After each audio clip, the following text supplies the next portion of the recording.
ये है वाराणसी, इतिहास, परंपराओं और मिथकों से भी प्राचीन वाराणसी हिंदुओं की आस्था का बहुत बड़ा केंद्र।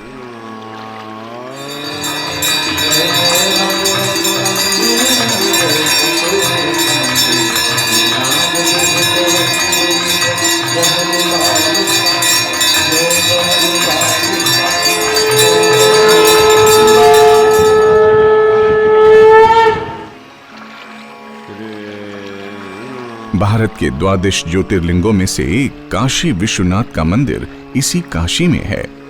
कहां से शुरू करें इसके बारे में? जो शहर इतिहास से भी पुराना है, उसकी शुरुआत कहां से हो सकती है?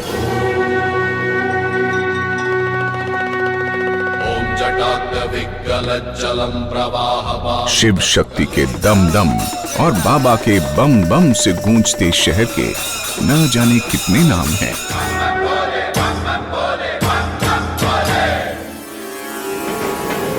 काशी, अविमुक्त का महाश्मशान, आनंद कानन, सुरंधन, सुदर्शन, रम्य, अपने अंदर हजारों रहस्य और इतिहास समेटे वाराणसी गोस्वामी तुलसीदास ने यहीं बैठकर परम पूज्य ग्रंथ रामचरितमानस की रचना की थी। यह अकेला शहर है जहां गंगा उल्टी बहती है। बात बहुत पुरानी है। इसी काशी में बने लहर तारा ताल पर नीरू और नीमा जुलाहे को एक रोता हुआ बच्चा मिला।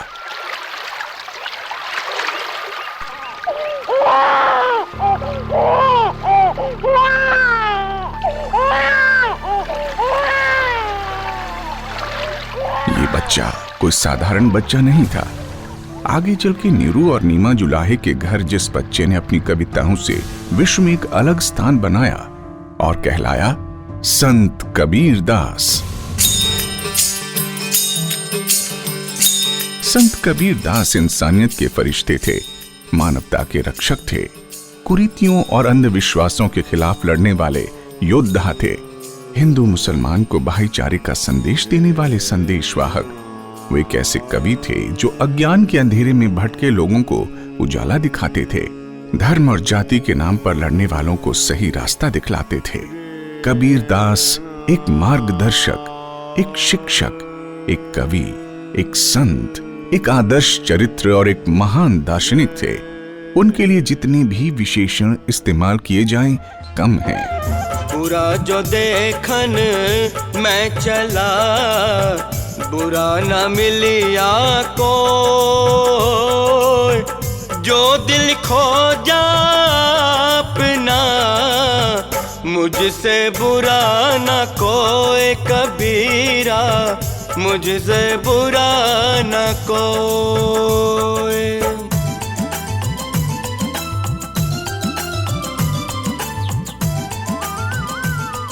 ऐसा माना जाता है कि युवावस्था में कबीर रामानंद के प्रभाव से उन्हें हिंदू धर्म का ज्ञान हुआ। कहते हैं एक दिन कबीर पंचगंगा घाट की सीढ़ियों पर गिर पड़े थे। ये वही समय था जब रामानंद गंगा स्नान करने के लिए सीढ़ियां उतर रहे थे। रामानंद का पैर कबीर के शरीर पर पड़ गया। उनके मुख से राम राम शब्द निकल पड़े। उसी राम को कबीर ने दीक्षा मंत्र मान लिया और रामानंद जी को अपना गुरु स्वीकार कर लिया। कबीर के ही शब्दों में कहें तो हम काशी में प्रकट भय हैं, रामानंद चेताए।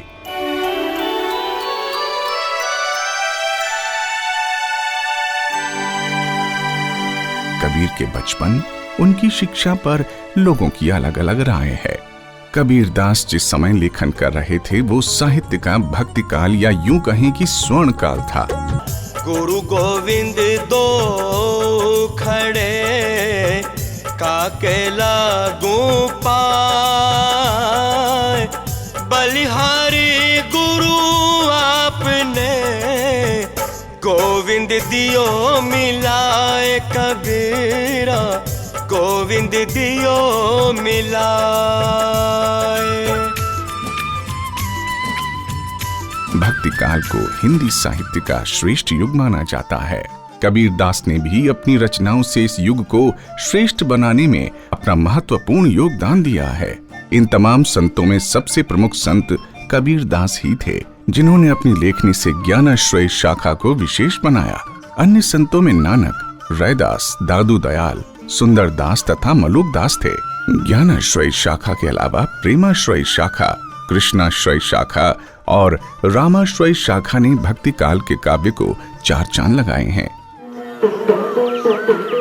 कबीर एक ऐसा नाम है जो केवल नाम नहीं है, जो अपने आप में एक परंपरा है, जो अपने आप में एक प्रेरणा है, जो अपने आप में विश्व बंधुत्व की एक आवाज़ है। संत कबीर जी का जो जीवन है वो तो आप हर रूप में पाएंगे। कबीर की वाणी देखें, कबीरा खड़ा बाजार में, मांगे सबकी खैर, ना काहू से दोस्ती और ना काहू से वैर। धरोहर है हमारी मानवता की, मानवीय मूल्यों की, और ये धरोहर निश्चित रूप से सहेलनी चाहिए, संजो कर रखनी चाहिए। कबीरदास दुनिया छोड़कर चले गए। लगभग 500 साल के बाद आज भी कबीरदास अपनी शिक्षाओं, कविताओं के कारण प्रासंगिक हैं। आज भी हम उनके दोहों को समय समय पर याद करते हैं और उससे जीवन के सत्य को तो पहचानते ही हैं, आगे बढ़ने के लिए भी प्रेरित होते हैं। आज भी हम संत कबीरदास से इंसानियत और भाईचारे का सबक लेते हैं। दुख में सुमिरन सब करे, सुख में करे न कोई।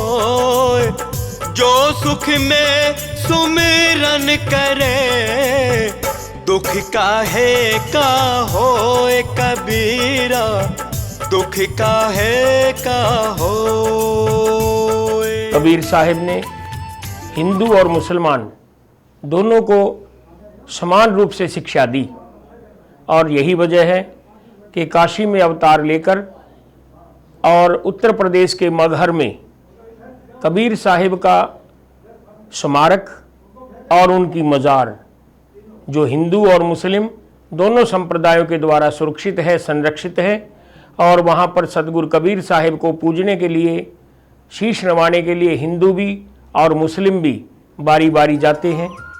संत कबीरदास की शिक्षाओं में सबसे महत्वपूर्ण शिक्षा और संदेश है जात और धर्म का भेदभाव भूलकर आपसी भाईचारे से रहना।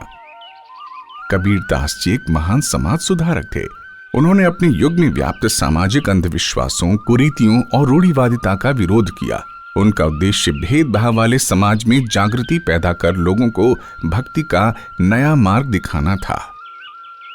कबीर जी की शिक्षा मनुष्य जीवन तो अनमोल है, आज भी हमारे काम आती है।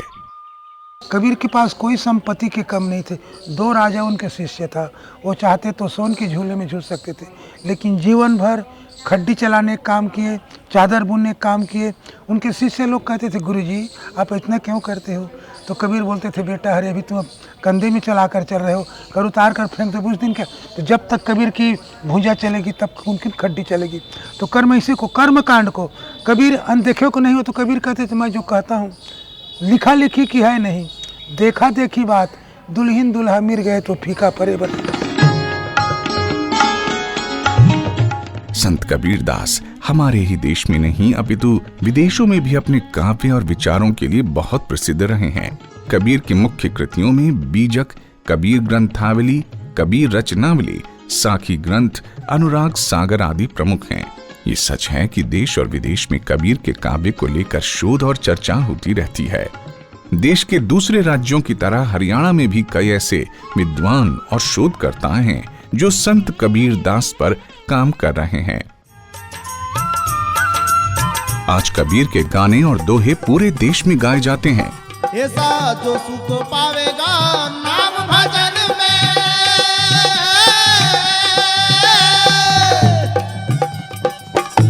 है वो सुख नाही अमीरी, पाया वो सुख नाही अमीरी। मेरे मन लगो मेरो यार कबीरी, मन लगो मेरो यार कबीरी।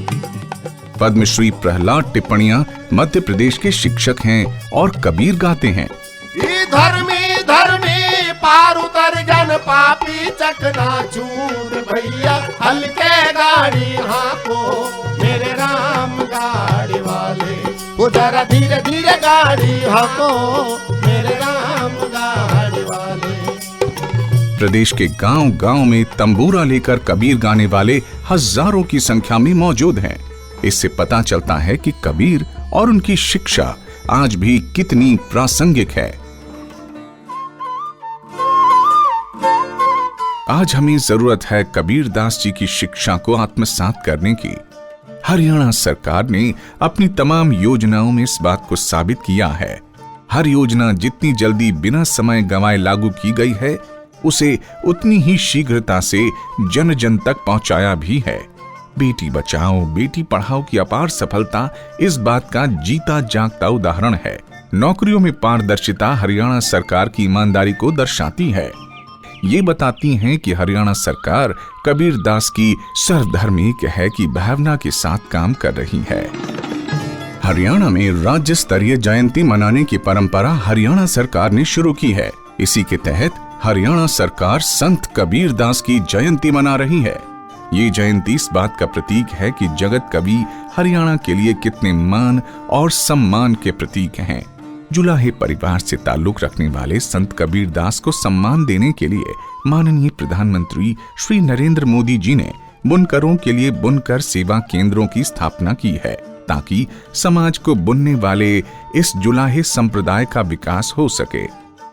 हरियाणा प्रदेश के माननीय मुख्यमंत्री श्री मनोहर लाल संत कबीर दास जयंती को लेकर जहां उत्साही हैं, वहीं वो ये संदेश भी दे रहे हैं कि कबीर की शिक्षाओं और उनके सिद्धांतों को हमें अपने संस्कारों, मूल्यों और परंपराओं में शामिल करना चाहिए।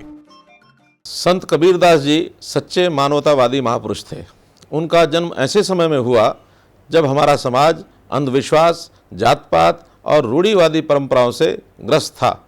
ऐसे समय में संत कबीरदास जी का अवतरण ज्ञान की किरणों की तरह हुआ। उन्होंने समाज को जीने की एक व्यवहारिक शैली दी। सत्य, अहिंसा और सत्संग उनके मूल सिद्धांत थे। उन्होंने भक्ति को सहज और सरल भाव से जन जन तक पहुंचाया। उनकी शिक्षाएं आज भी उतनी ही महत्वपूर्ण हैं। वास्तव में उन्हें जानने और समझने के लिए उनके रंग में रंगना जरूरी है। उनका केवल यह दोहा सारे दर्शन शास्त्रों पर भारी पड़ता है, कबीरा मन निर्मल भया जैसे गंगा नीर, पाछे लागा हरि फिरे कहत कबीर कबीर। इसीलिए संत कबीरदास जी युगों युगों तक जनमानस में रचे बसे रहेंगे। संत कबीरदास जी की जयंती पर मैं समस्त प्रदेशवासियों को बहुत बहुत बधाई देता हूँ। सन 1518 में कबीर अपनी अद्भुत आध्यात्मिक विरासत को छोड़कर दुनिया से चले गए। 500 वर्ष बाद भी संत कबीर दास हमारे हृदय में वैसे ही विराजमान रहेंगे जैसे वाराणसी में हजारों साल बाद भी मां गंगा विराजमान है। कामी क्रोधी लालची इनमें भक्ति न होए,